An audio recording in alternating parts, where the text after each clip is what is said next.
Good morning class, how are you?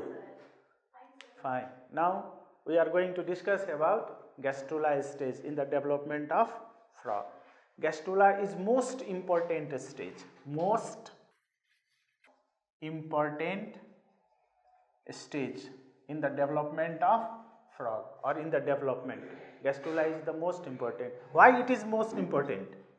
Because germ layers are formed. Germ layers are formed, archenteron is formed, so it is the most important layer, most important stage of the development. It is dynamic process. It is dynamic process. Why it is called dynamic process? Group of cells move from one location to another location, so it is called dynamic process. So morphogenetic movement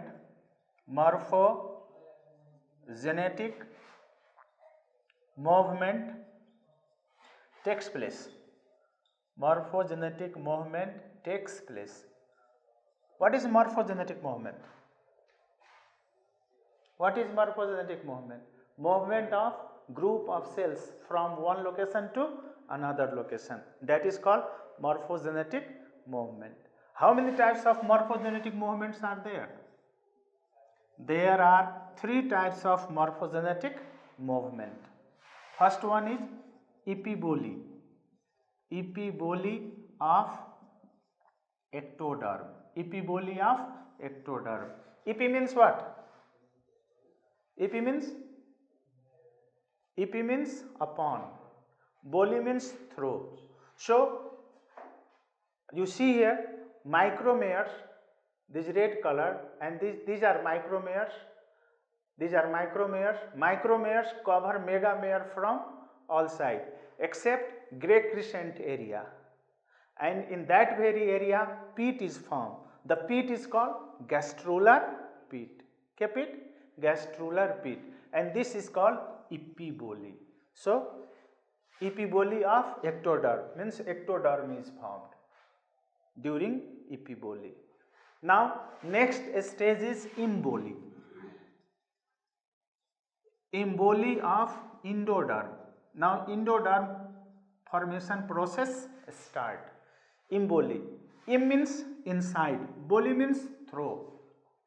Em means inside, boly means through.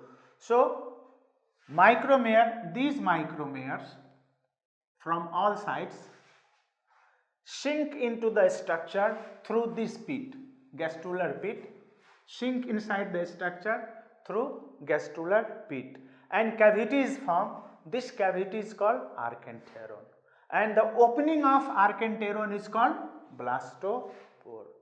So three events takes place during emboly of ectoderm, that is invagination. Invagination means sinking of micromere inside the structure is called invagination. Next, formation of archenteron or archenteron formation. Archenteron formation. As a result of invagination, cavity is formed inside the structure, and this structure is called archenteron. Archenteron is the first body cavity formed during embryogenesis. Archenteron later develop into alimentary canal. Archenteron develop into alimentary canal. This will develop into alimentary canal. So it is future gut. It is future gut. Now the opening of archenteron is blastopore. So blastopore formation takes place. Blastopore formation takes place. So what is blastopore? Opening of archenteron is called blastopore, and this blastopore will develop into anus. So what is first form, mouth or anus?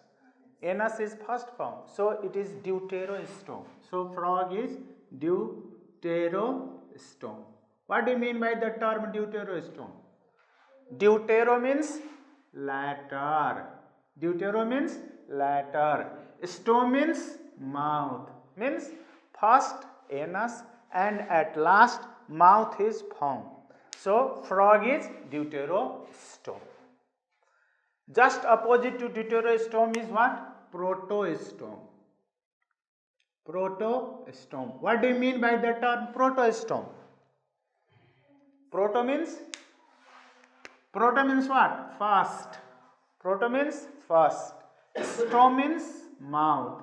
So first mouth and last anus is formed. Such animal is called protostome. Annelida, Arthropoda and Mollusca. Annelida, Arthropoda and Mollusca are protostome. So this is what emboli. 3 events take place in emboli. emboli मा 3 वटा घटना घट्छ के इन्भ्याजिनेसन, आर्केन्टेरोन formation, blastopore formation. त्यसपछि gradually के हुन्छ? आर्केन्टेरोन को size बढ्दै जान्छ र यो के हो रे? यसलाई के भन्ने? ब्लास्टोसिल. के भन्ने यसलाई रे? ब्लास्टोसिल. ब्लास्टोसिल को साइज बिस्तारै बिस्तारै घट्दै जान्छ र लास्टमा के हुन्छ? गैस्ट्रुला के रे? ब्लास्टोसिल कम्प्लिटली डिसएपियर हुन्छ. यसलाई भन्छ obliteration of blastocoel. Obliteration of blastocoel. यसलाई के भन्छ रे? Obliteration of blastocoel. Gradually blastocoel को साइज घट्दै जान्छ, आर्केन्टेरोन को साइज बढ्दै जान्छ र ब्लास्टोसिल सकिन्छ, आर्केन्टेरोन फुली फर्म्ड हुन्छ. कुन स्टेजमा? इम्बोलीमा. त्यसपछि हुन्छ involution. Involution of chorda mesoderm. Involution of chorda mesoderm. के रे? Involution of chorda mesoderm. यसमा के हुन्छ? अब हामीले के हेर्यो? एक्टोडर्म फर्मेसन हेर्यो, इन्डोडर्म फर्मेसन हेर्यो. अब हामी के हेर्छौं? कोर्डा मेजोडर्म भनेको मेजोडर्म को फर्मेसन हामी हेर्छौं. के को फर्मेसन हेर्छौं? मेजोडर्म. अब मेजोडर्म. अब इन्भोल्युसन भनेको के त? जस्तो यो सर्फेसमा हामी हेर्यो, यो हामी केमा हेर्यो रे? सर्फेसमा हेर्यो. यो सर्फेसबाट यसरी यो तल आउँछ, यसरी यसरी यो तल गयो. सेल्सहरु ग्रुपमै सेल्स के गर्छ? तल जान्छ. अनि यहाँ यो भएको छ, यसलाई हामी के भन्छौं? के भएको छ? सेल्सहरु भित्र गयो, भित्रतिर गयो हो. त्यसलाई हामी के भन्छौं? इन्भ्याजिनेसन. के भन्छ यसलाई रे? इन्भ्याजिनेसन भयो. अनि यहाँनिर यो के क्याभिटी बन्यो? यो के बन्यो? आर्केन्टेरोन बन्यो. के बन्यो? आर्केन्टेरोन. यसको ओपनिङलाई के भन्ने? ब्लास्टोपोर भन्ने. के भन्ने रे? ब्लास्टोपोर. अब इन्भोल्युसन भनेको के? इन्भोल्युसन भनेको के? जस्तो यो भित्र गयो. के गयो? भित्र गयो. फेरि यो के गर्छ? माथि उठ्छ. के गर्छ? माथि उठ्छ. एन्टेरियर तिर जान्छ र के गर्छ? क्याभिटी यसरी बनाउँछ. यो माथितिर जान्छ भन्दाखेरि यो के गर्यो? रोलिङ अप गर्यो. के गर्यो रे? रोलिङ अप गर्यो. अनि यो रोलिङ अप गर्दाखेरि के हुन्छ रे? यसलाई के भने रे? इन्भोल्युसन अफ के भने यसलाई? Korda mesoderm. के भने रे? Korda mesoderm. या हामी के भन्न सक्छौं? यो देखाउनलाई भयो पहिले इन्भ्याजिनेसन, अनि यो फेरि के गर्यो? रोलिङ अप भयो. जस्तो हामीले स्विमिङ गर्दाखेरि पोखरी पानीमा डाइभ गर्छौं त पहिले के तल जान्छ? टाउको तल जान्छ. That is invagination. फेरि माथि के निस्कन्छ? के निस्कन्छ माथि? टाउको नै माथि निस्कन्छ. टाउको माथि निस्कनुलाई के भने रे? इन्भोल्युसन. त पहिले के भयो? त्यो रोलिङ अप प्रोसेसलाई के भन्छ? पहिले इन्भ्याजिनेसन, त्यसपछि के रे? इन्भोल्युसन. अनि इन्भोल्युसन भएन भने आर्केन्टेरोन को फर्मेसन कम्प्लिट हुँदैन. के भएन भने? इन्भोल्युसन भएन भने आर्केन्टेरोन को फर्मेसन कम्प्लिट हुँदैन. आर्केन्टेरोन फर्मेसन कम्प्लिट भयो भने गैस्ट्रुला को फर्मेसन हुँदैन. डेभलपमेन्ट को सबै स्टेजेसहरु के गर्छ? के गर्छ? स्टप हुन्छ. अनि यसले के हो? इन्भोल्युसन अफ कोर्डा मेजोडर्म भनेको फर्मेसन अफ के रे? मेजोडर्म. अनि त्यसपछि यहाँ हामी के देखिरहेछौं? अब्लिटरेसन अफ ब्लास्टोसिल. यो स्टेजमा के देखिरहेछौं? भित्र पनि माइक्रोमेयर, बाहिर पनि के छ? माइक्रोमेयर. यो माइक्रोमेयरले दुवैतिरको माइक्रोमेयरको ग्रोथले के गर्छ? मेगामेयरलाई पुश गर्छ. र पुस गरेको कारणले एज अ रिजल्ट यहाँनिर स्ट्रक्चर बन्छ, यसलाई भन्छ योल्क प्लग। के भन्छ यसलाई रे? योल्क प्लग भन्छ।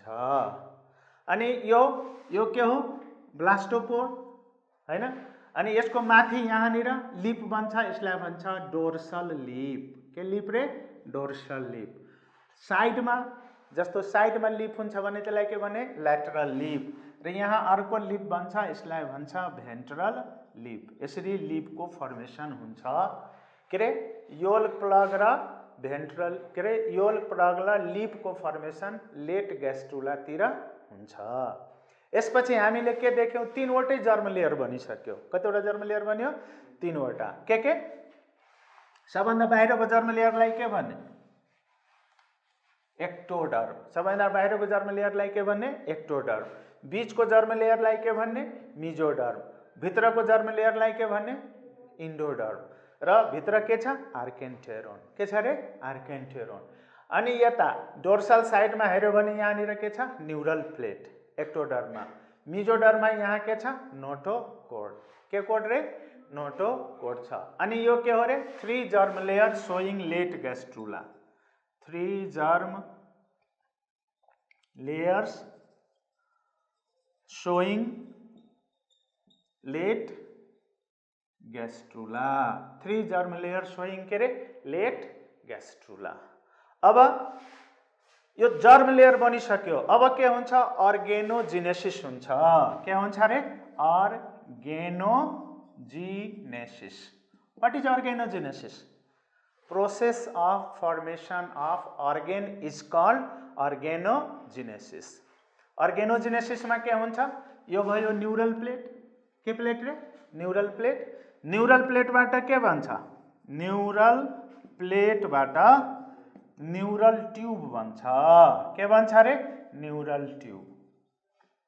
र यो न्यूरल ट्यूबबाट के बन्छ? ब्रेन र स्पाइनल कोडको फर्मेसन हुन्छ। के को फर्मेसन हुन्छ रे? ब्रेन र स्पाइनल कोडको फर्मेसन हुन्छ। यसरी ब्रेन र स्पाइनल कोड के हो? Part of central nervous system. भन्दाखेरि नर्भस सिस्टमको ओरिजिन केबाट हुन्छ रे? एक्टोडर्मबाट हुन्छ। केबाट हुन्छ रे? एक्टोडर्मबाट हुन्छ। त्यसपछि हामी हेर्छौं नोटोजेनेसिस। के जेनेसिस रे?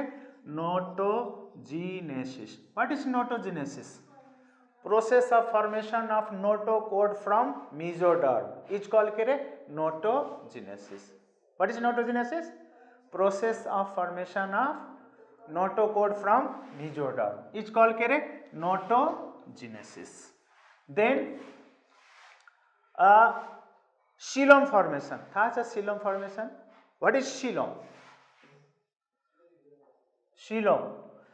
Is xylem first body cavity or second body cavity? Xylem is second body cavity or first body cavity? What is first body cavity? I have already mentioned. Archenteron is first body cavity. Xylem is second body cavity. Or xylem is the space between body wall and alimentary canal. You see here split is appear in mesoderm. What is appear? Split is appear in mesoderm. These splits are called splachnocyl. These splits are called what? Splachnocyl. Now, appearance of split in mesoderm. The splits are called splachnocyl. अब के गर्छ? यो स्प्लाक्नोसिल बिस्तारै बिस्तारै ठुलो हुँदै जान्छ र एक अर्कासँग मर्ज गर्दै जान्छ। के गर्छ रे? मर्ज गर्दै जान्छ र यो बिस्तारै बिस्तारै ठुलो भएर के गर्छ? चारैतिरबाट यो एउटा क्याभिटी बन्छ। केमा? मेसोडर्ममा। अनि यो क्याभिटीलाई के भन्छ? सिलोम। के भन्छ रे? सिलोम। कस्तो सिलोम? यसलाई हामी भन्छौं साइजोसिलोम। के सिलोम रे? साइजोसिलोम। तो what is schizocoelom? Coelom formed by splitting of mesoderm is called के रे? साइजोसिलोम। यसको दुवैतिर यता पनि के छ? मेसोडर्म छ र यता पनि के छ रे? मेसोडर्म छ। भन्दाखेरि यो के भयो? True coelom. के सिलोम रे? True coelom. त फ्रगको सिलोम कस्तो हुन्छ? साइजोसिलोम। भनेको फ्रग के हो? भर्टिब्रेट। त भर्टिब्रेटको सिलोम के रे? साइजोसिलोम। एनेलिडाको सिलोम पनि के हुन्छ? साइजोसिलोम हुन्छ। यसरी सिलोमको फर्मेसन हुन्छ। अब यो 3 जर्म लेयरबाट डिफ्रेन्ट अर्गन र सिस्टमको फर्मेसन हुन्छ। जस्तो एक्टोडर्मबाट के बन्छ? एक्टोडर्मबाट के बन्छ भन्दाखेरि हामी के भन्छौँ? Fate of germ layer. Fate of germ layer. एक्टोडर्मबाट के बन्छ? सिएनएस। सिएनएस भनेको सेन्ट्रल नर्भस सिस्टम। अर्को बन्छ इपिडर्मिस। के बन्छ रे? इपिडर्मिस। अर्को के बन्छ? Lens, cornea, retina, conjunctiva, conjunctiva of eye, adrenal, adrenal के? Adrenal medulla. के रे? Adrenal medulla. Pineal gland. के ग्लैंड रे? Pineal gland. अर्को median and posterior pituitary. Median and posterior pituitary. Inner ear. के ईयर रे? Inner ear. अर्को stomodeum था छ? एस्टोमोडियम। के हो एस्टोमोडियम?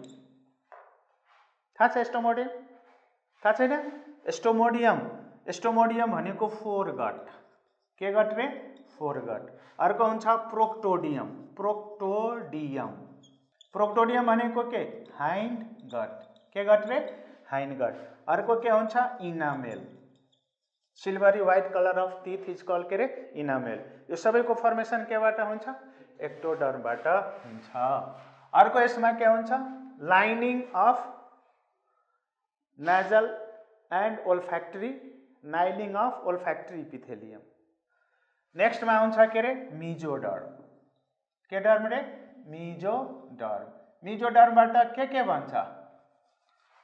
Mesoderm, mesoderm. मिजोडर्मबाट के भन्छ? ऑल कनेक्टिव टिश्यू, ऑल सीटी। सीटी भनेको connective tissue. All muscular tissue, all muscular tissue. अर्को के हुन्छ? डर्मिस। डर्मिस के हो रे? स्किन को तलको पार्टलाई के भन्छ?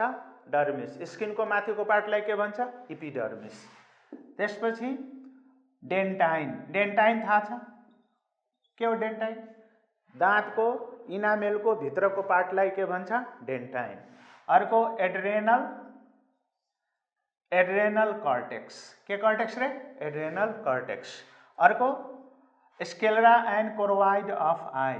Sclera and choroid of I. अर्को के बन्यो? सिलोम। के बन्यो रे? सिलोम। अर्को के भन्छ?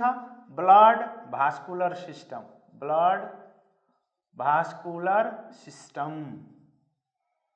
Reproductive system, reproductive system. Skeletal system. के सिस्टम रे? Skeletal system. भन्दाखेरि नोटोकोड को ओरिजिन के हो रे? मिजोडर्मल। नोटोकोड को ओरिजिन के हो रे? मिजोडर्मल हो। स्प्लीन भनेको थाहा छ? Spleen, what is spleen? Largest lymphatic gland. Spleen के हो रे? Largest lymphatic gland. यो सबैको ओरिजिन के हो रे? मिजोडर्मल। के हो रे? मिजोडर्मल। त्यसपछि अर्को के हुन्छ? अब इन्डोडर्म। इन्डोडर्मबाट के भन्छ? Lining of GI ट्र्याक्ट and respiratory ट्र्याक्ट। Lining of GI ट्र्याक्ट and respiratory ट्र्याक्ट। Lining of GI ट्र्याक्ट and के रे? रेस्पिरेटरी ट्र्याक्ट। भन्दाखेरि लङ्सको ओरिजिन के हुन्छ? मिजोडर्मल। तर किडनीको ओरिजिन, सरी, लङ्सको ओरिजिन इन्डोडर्मल, किडनीको ओरिजिन के रे? मिजोडर्मल। अनि ग्ल्यान्ड्समा के हुन्छ? लिभर, पैनक्रियाज, ओरिजिन के रे? Endodermal. Thyroid gland, thyroid gland, parathyroid, parathyroid, thymus gland, यो सबैको ओरिजिन के हुन्छ रे इन्डोडर्मल के हुन्छ इन्डोडर्मल स्ट्याचियन ट्युबको ओरिजिन के हुन्छ रे इन्डोडर्मल युरिनरी ब्लडरको ओरिजिन के हुन्छ रे युरिनरी ब्लडर पनि के हुन्छ रे इन्डोडर्मल यसरी डिफरेन्ट लेयर्सबाट डिफरेन्ट अर्गेन र सिस्टमको फर्मेसन हुन्छ त्यसैले ग्यास्ट्रुला के हो रे most important stage of development आजलाई यति next day we will discuss about metamorphosis of frog